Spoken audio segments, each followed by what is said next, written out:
প্রতিপালন, আর তারপর ইন্না লিল্লাহি ওয়া ইন্না ইলাইহি রাজিউন। এই তো শেখায় নাকি?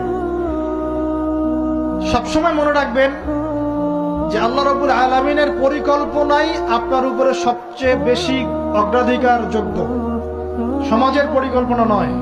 পরিবার আপনাকে চাপ দিচ্ছে, চাকরি পাস না, পড়াশোনা করিস না, হ্যাঁ পড়াশোনায় কেন তুই 80 নাম্বার পাইলি না, কেন চান্স পেলি না, কবে চাকরি পাবি, কবে আমাদেরকে দেখবি, খাওয়াবি, পড়াবি, এই যে চাপগুলো চারপাশ থেকে আসে কিনা, এতে করে অনেক যুবক দেখা যায় মাদকাসক্ত হয়, অনেকে দেখা যায় আত্মহত্যা করছে, ইদানিং করছে কিনা ভাই?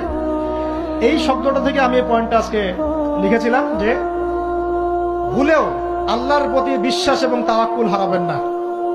সমাজ যেভাবে শেখায়, সমাজ চারপাশে যে চাপ আপনাকে দিচ্ছে, এই চাপে নিজে গা ভাসিয়ে দিবেন না। আপনি আল্লাহর কাছে দোয়া করবেন, আল্লাহর কাছে পথ চেয়ে নিবেন এবং আল্লাহর প্রতি তাওয়াক্কুল ভরসা করবেন, কখনো আত্মহত্যার পথ বেছে নিবেন।